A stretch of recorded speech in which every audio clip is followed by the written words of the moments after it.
makes you stand out from other people in your industry? I think experience always is a good point for me, that I've had years of experience doing what I do. You know, I see a lot of young people becoming makeup artists, say YouTube makeup artists. They don't have the experience, and they come out there and they're a force to be reckoned with, but they don't have the hours that it takes to perfect your art. And unfortunately, it takes hours, guys. I started at point A, and I work those hours, you know, like Malcolm Gladwell says, it takes 10,000 hours to perfect a skill.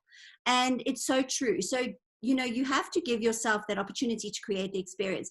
And I think that really makes me stand out. I also think my personality makes me stand out, that I'm a little bit of a larger than life character, that I don't shrink back for anybody. I am talkative, and I'm opinionated, but not in a forceful, ugly way. I've got opinions about everything. I read a lot. I learn about things. I'm able to converse with people.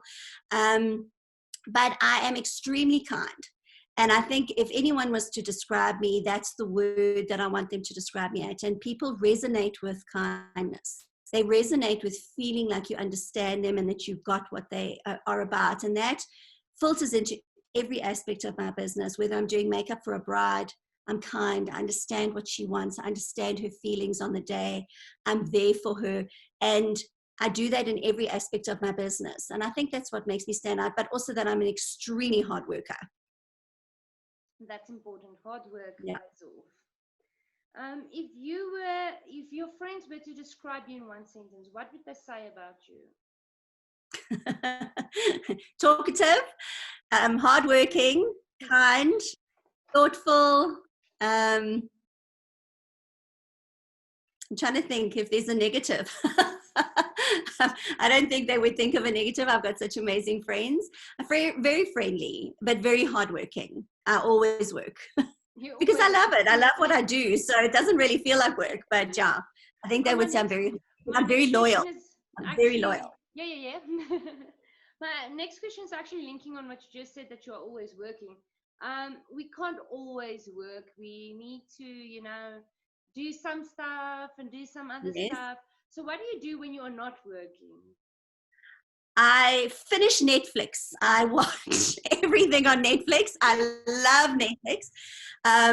I love series and movies. I love going to movies. My one son and I love movies, so I'm so glad that they've opened up now. Yeah. I love going to movies. I love spending time with my family. For me, it's not so much about doing things, but being with people. And I don't know if you know what love languages are, but the one love language is quality time. And that's my main love language, because I love being with people and having time with them. So that for me is definitely time well spent. But yeah, if you're going to see me on my off time, you'll see me on the couch watching Netflix. I'm the same. I just lie on the bed where it's more comfortable. Yeah, I love it. And sleeping. I love sleeping. I think I've watched every movie and every series on Netflix. I'm actually bored at the moment because I don't have anything to watch anymore on Netflix.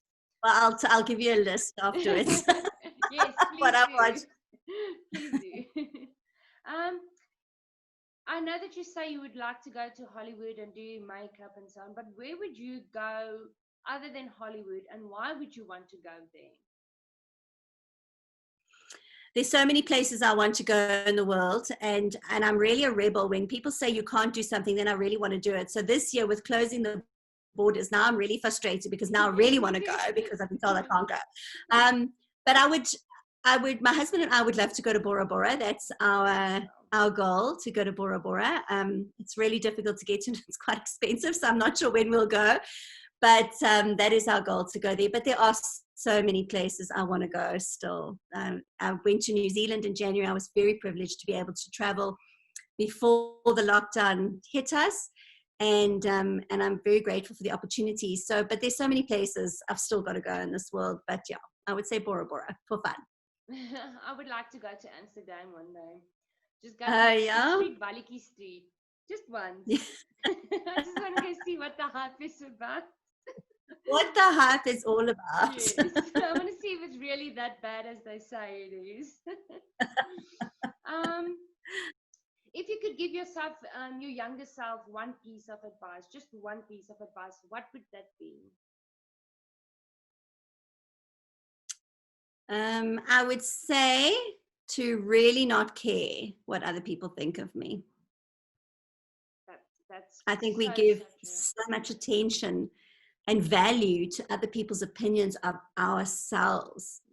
And it's an unfortunate thing that we only learn later on in life that what other people think of us doesn't really matter. It's not our problem. But we only learn that later on in life. I know it now and I feel it, and I really don't care what people, if people like me, it's awesome. If they don't, it's okay. And I often say this to people: you don't like everyone you meet. That's a fact. So because you have that experience with people, remember that people are going to have that with you. Not everyone is going to like you, but that's okay. And the day I realized that was the most liberating day of my life, because I no longer had to worry about the people who didn't like me. I could allow myself to focus on the people that did like me. And that is more valuable in your life. No, that's true. That's true. So that would be my advice. Yeah, I'm still young. I'm only 31 now, but I've quickly in my life realized that having a close friend group of friends who you actually can spend time with, and you know who they are and they know who you are, is more important than having hundreds of friends and you never see them, you can never talk So to much. them. Yes. So much so. It's very essential to focus on your close group of friends, the people who know you well, that you can be totally yourself with, that you don't have to hide any aspects of your personality with. Those are your people. And they come in the form of your family, and they come in the form of your close friends who become family. Yeah. And we all have loads and loads of friends, and then we have loads and loads and loads of acquaintances. Yes. You can be friendly with all of them, but it's those people who will be there for you when you are ill, when you are sad, when you are happy, and people who rejoice with you when you are happy. They always say, when times are tough, friends are few. But I found in my life, actually, when times are good, friends are few. Yes. Because misery likes company.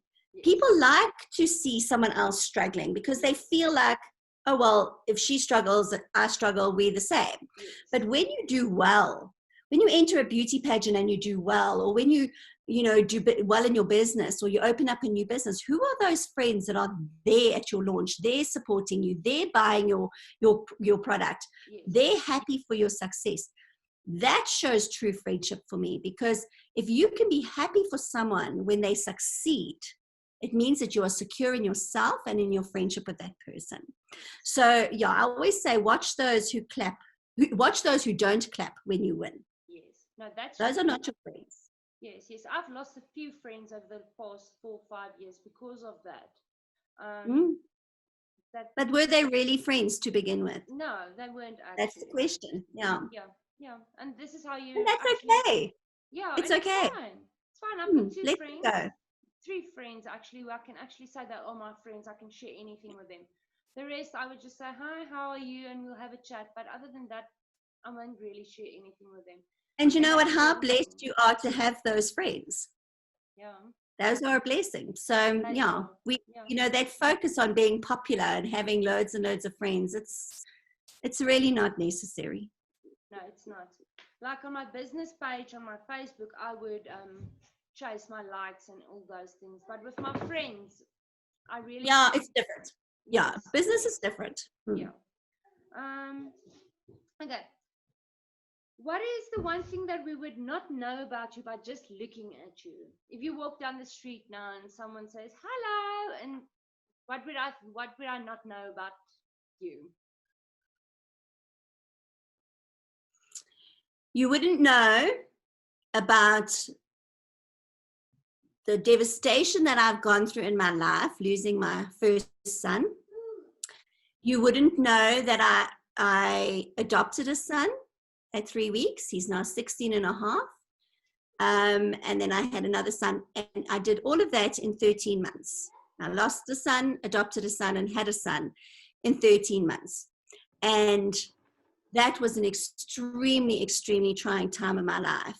And when I look back, I think I gained a lot of strength from that time because I realized just how strong you can be. And they say a woman is like a tea bag. You never know how strong she is until you put her in hot water. And that was me. And, you know, when you look at me, you see this jovial person who's working hard and busy doing things and loving life and doing all of those. And I do it all in honor of my son who didn't get to live. So that's something you wouldn't know about me.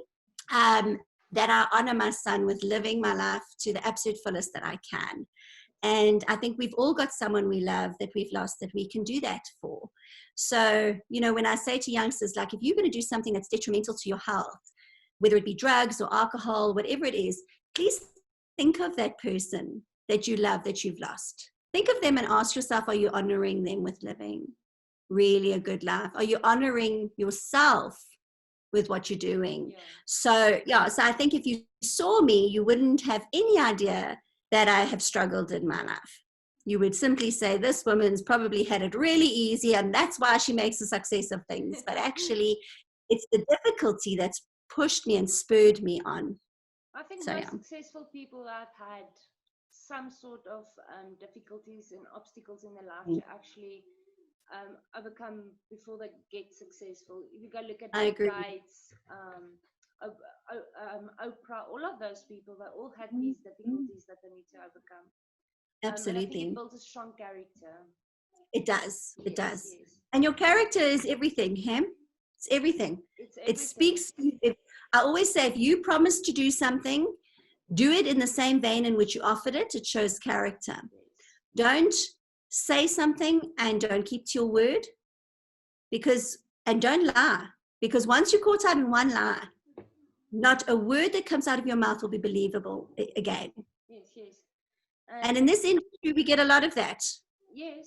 I get a lot of it. I get a lot of ladies that come to me and they tell me this long story about their lives, and you sometimes pick up that there's a discrepancy, and then I question it, and it comes out that it's a bit of a fib, and I say, but you know, the minute you start that, no one's going to believe anything you say.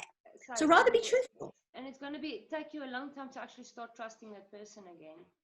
If you ever do, yeah. If you ever do, yeah. Yeah.